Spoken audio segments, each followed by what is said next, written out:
mais l'idée de faire quelque chose de si terrible lui donnait envie de vomir. Elle faisait les 100 pas dans sa petite chambre, le regard fixé sur la calebasse que la sorcière lui avait donnée. Kimi pensait à sa mère. Achabi avait été courageuse en tenant tête aux sorcières, mais qu'est-ce que cela lui avait apporté? Une mort tragique, accusée d'un crime qu'elle n'avait pas commis.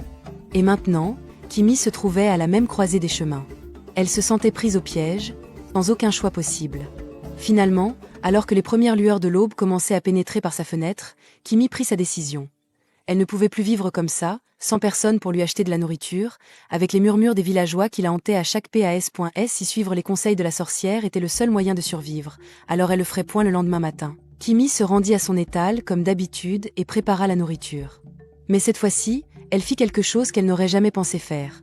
Elle prit ses poils pubiens, comme l'avait dit la sorcière, et s'en servit pour nettoyer la nourriture.